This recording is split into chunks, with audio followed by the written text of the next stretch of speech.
Fighting out of the red corner, wearing blue with red and white, officially weighing 159 pounds. His professional record, a perfect one. 20 fights, 20 victories, including 17 knockouts. From Brownsville, Brooklyn, New York, the undefeated Daniel, the Golden Child Jacobs.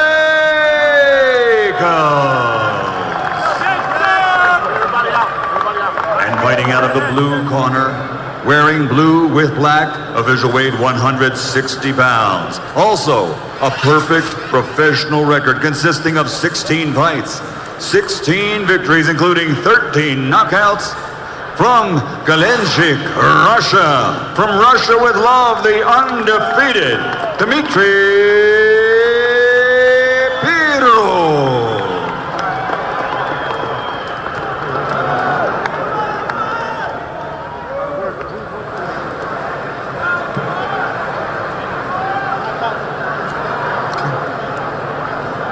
Just one. Just one. The rest of you clear.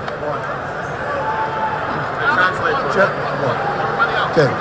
You had your instructions in the dressing room. The only thing I'm going to remind you of now is when I tell you stop, what that means is stop whatever you're doing, give me a clean break. Protect yourself at all times. Obey my commands at all times. Let's do this.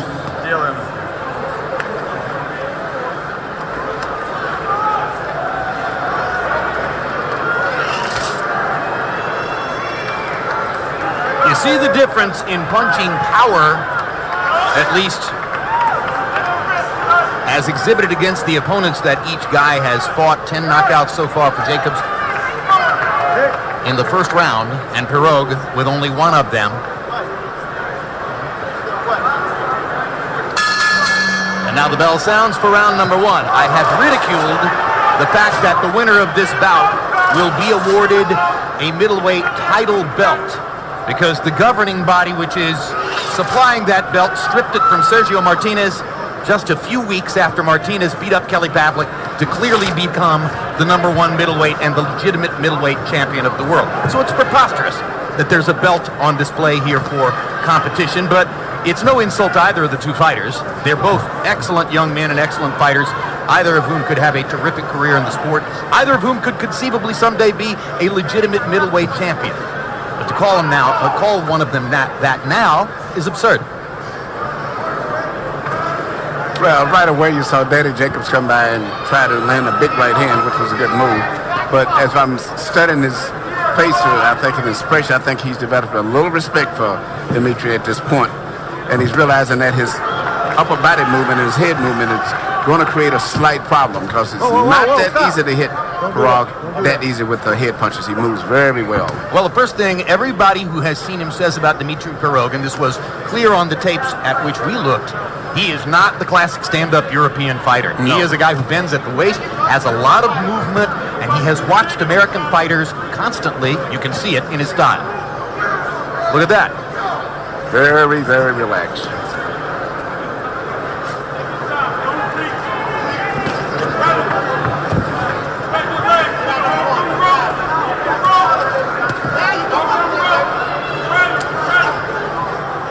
Danny Jacobs fighting in a southpaw stance now. We've seen it a couple of times. Well, Danny, you can look, he's trying to find himself right now. He's not having the success he expected as easy, and so he's trying to make adjustments right now, which is a very smart thing to do.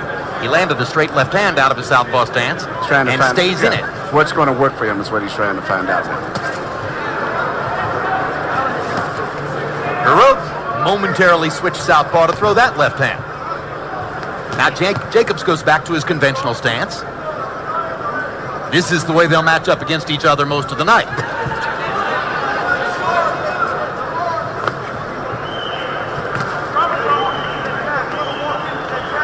Stops. There we go.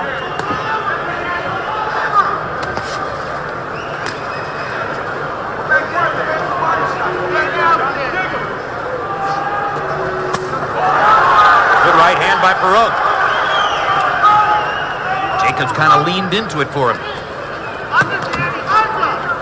Jacob still has not found a way really to effectively land punches on Pirog. And Pirog's upper body movement is really creating a problem for him.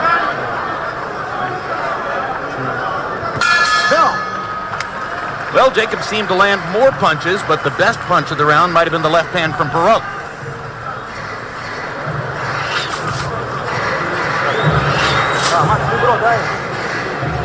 Не надо, Влад. Попивай по чуть-чуть. Все, сел, расслабился. You gotta work on your defense. You can always come off the block. I don't like it when you back him off. Okay. You can't let him leave. Nice and easy. He's right there for you. You know what I'm saying? The speed is your power. The speed is your power. Keep the jab in his face. Short combinations when you get close. Don't go over the top. Bring him up. All right, come on. Stay focused. Good round. You're looking good, champ. Wide margins of... You want that one? I was thinking one. Nah. Let's pick it up. It's just close. You're just making it too close.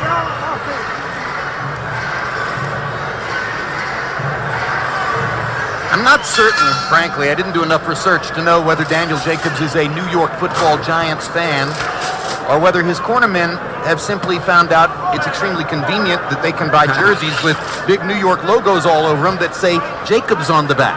Number 27, Brandon Jacobs, the running back for the Giants. Pick him up. Danny Jacobs has a very good trainer in his corner, and Victor Roundtree. Very, very good. I was going to say, Right hand by Pirog. Jacobs almost went down. I was going to say, but he's going to have his hands full tonight trying to figure out a victory strategy for Jacobs tonight. That's a good body shot with the left hand by Pirog. Right now, Pirog's the aggressor earlier in the fight, and he landed a big right hand here in the second round that has Daniel Jacobs on the defensive.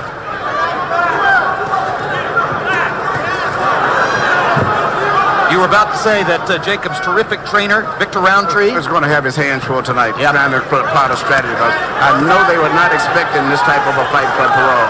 Pirog is a very, very good fighter. is he relaxed enough on this stage? Very It's like he relaxed. lives in Vegas. I was, especially being that it's his first time fighting here, but he said he's made quite a few trips here attending fights. Says And he's only training, been here a week. Says he didn't take that all that easily to American food. Didn't go to the Russian restaurant here in the hotel because that wasn't really Russian food to him. He's beating Jacobs up in this round. When I was, I'm a very big fan of Danny Jacobs, and I was talking to my boxer, middleweight, Andy Lee, about this fight.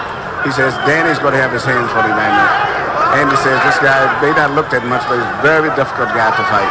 Because he's been studying him, I guess, being from Europe himself.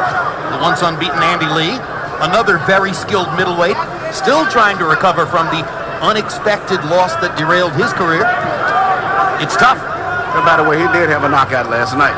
He fought last night. So. Andy's won several fights. Yeah, but he's still trying to get a key fight. So things look very good for him for the first quarter of next year.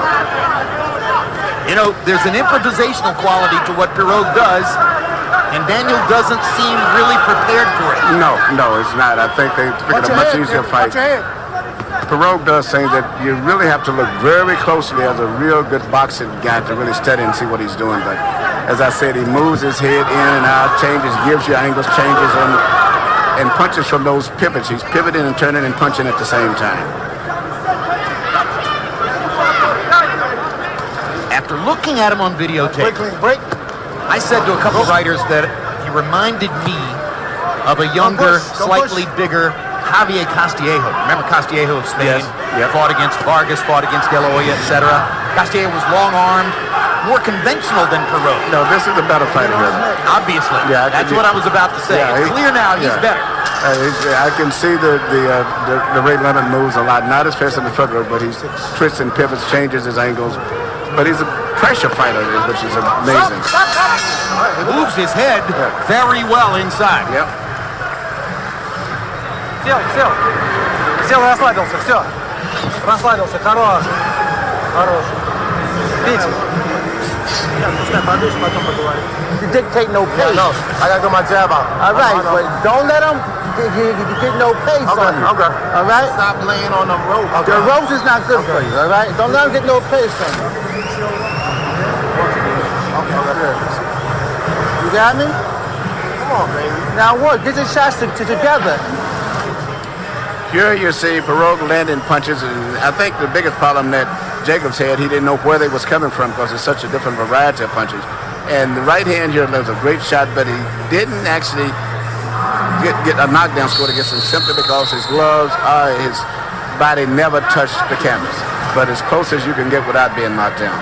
Strong legs kept Jacobs from going to the canvas on a brilliant 1-2 straight up the middle by Pirog. Harold, how do you have it through two? Okay, Jim, I've got a 19-19, one round apiece. But I got to tell you something. I disagree with Emmanuel Stewart. That should have been a knockdown. Those ropes were holding this guy up. The guy went into the ropes.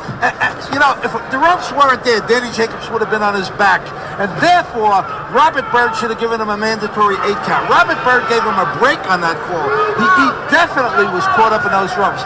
Be as it may, Danny Jacobs probably pulled out the first round with good, strong right hands. Pirog beat the heck out of him in the second round, 1 round apiece. CompuBox numbers favored Jacobs in round 1. CompuBox numbers clearly favored Pirog in round 2, as you might expect.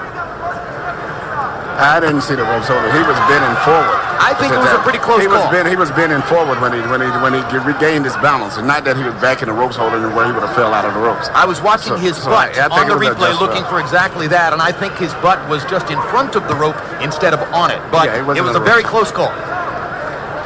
Certainly, Byrd wouldn't have been criticized if he had given the 8 count. I think the more important problem is Danny Jacobs trying to figure out the movements and the pressure that's being applied to him from all angles. Well, he agreed with his cornerman that he can't be backed up against the ropes, that the ropes are not a good place. But Pirog has him against the ropes again. And now there's a look of concern on Jacobs' face that shows you that there are mysteries in there for him which need to be solved. I saw that look after the first 30 seconds. Yeah, you did. Yeah, and so he was having problems hitting him, and not like they had rehearsed and planned. So, you just have to make adjustments if you can. Realize you got a very talented fighter and start boxing different. Do a lot of feinting before he punches to make him move first and then hit him. Just because Pirog did not star in the Russian amateur program and go to the Olympics and earn the kind of profile that several Russian fighters have gotten from their Olympic action, a lot of people might have thought, maybe he's not as good as those other guys. Maybe he's better because he has trained himself into a more American style. Watching the tapes of Floyd Mayweather Jr. Look at the head movement there. Definitely not European fighter, so maybe his style wasn't really compatible with what their scoring system was over there neither. You're fighting somebody from Russia. If you're looking for that stolid, stand-up, stationary style, not here. This guy is a mover. Well, what's interesting to me is the pressure that he's putting on, and Danny's doing good right now, but I don't know the pressure that he's putting on Danny. He's making Danny fight and move a lot faster than I think Danny wants to. Right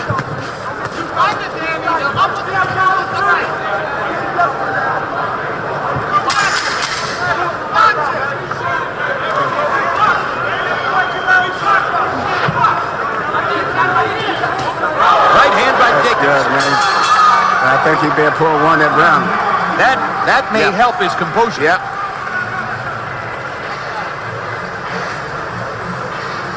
His ass off. All right, you got me? But let your hands flow a little better. Who's the number No, one? let your hands flow. Okay. Take a deep breath. Take a deep breath. And get your combinations off. All right? Get your combinations off. Look, your jab is beautiful. Use your jab more. Double and triple your jab. If you get him going backwards, keep him going back. But like I know, he cannot fight going backwards. Keep him more balanced. Don't let him dictate no pace. Right here, you can see the great defense of Pirog, which is his upper body movement, right? Pivots and turns, good head movement. Very, very difficult to land with 2 punches, even if you're hitting with 1 punch. Right here, you see Jacobs land a beautiful, clean right hand, probably the best punch he's landed tonight. And that's what he's got to keep doing. And after he lands those punches, get away right away, move away. But he's going to have to be in great shape tonight because he's going to have pressure on him all night long. Harold Letterman gave Jacobs the round. That right hand helped to sort of even the score, given that Pirog has already landed 3 or 4 of those kinds of damaging shots with both the left and the right hands. Good body shot by Jacobs. Pirog leaned into that one. CompuBox numbers in the 3rd round favored Jacobs. 13 out of 75 to 6 of 48 for Pirog.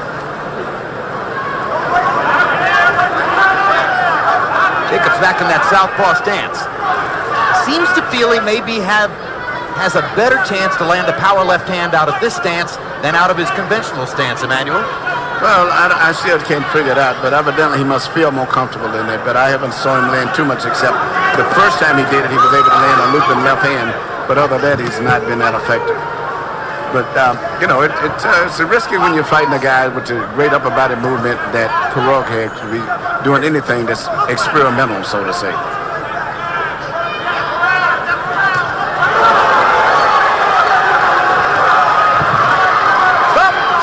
Pirog's got a little bit of showboat in him, too.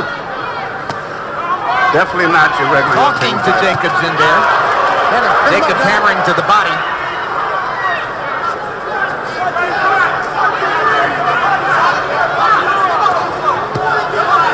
I don't suppose Pirog is speaking Russian to Jacobs. You know, what surprised me, a lot of these guys, they speak a lot better English than they let you on to think. Because most of them had it standard in their school over there. They take it in first grade. Yeah, but they try to let you think that they don't speak, but they understand a lot of things when we're speaking to them. Well, that was always the old Soviet persona. I mean, during the days of Soviet Union control of sport in those countries, people who spoke perfect English were absolutely deaf and dumb when American reporters were around. Yeah. And as soon as you leave, then they start speaking.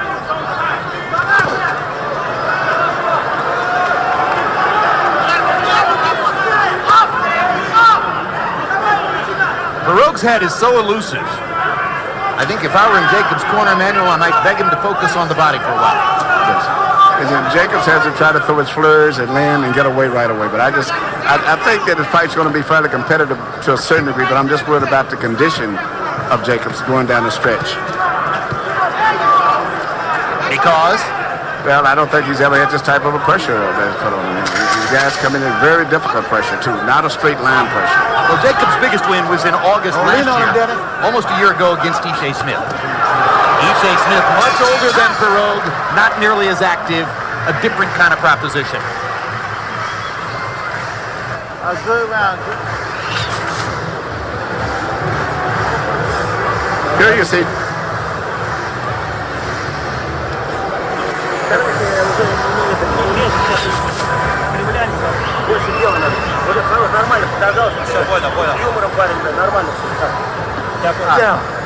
Okay. Everything is off the block. Everything is off the block. If you once you get your combination off, bring your defense back up. He come at you, catch, come back at him. All right. If you get him going back, he step back. You do your 1, 2, 3, 4, and keep him going back.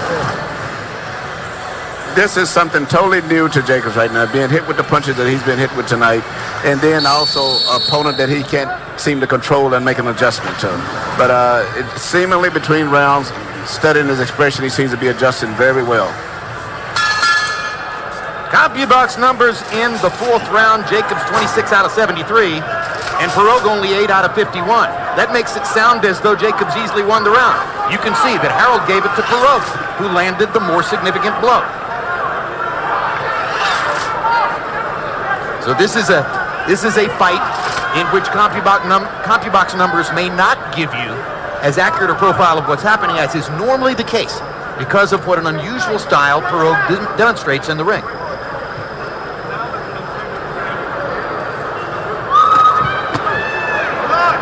Good comeback left hook by Jacobs there.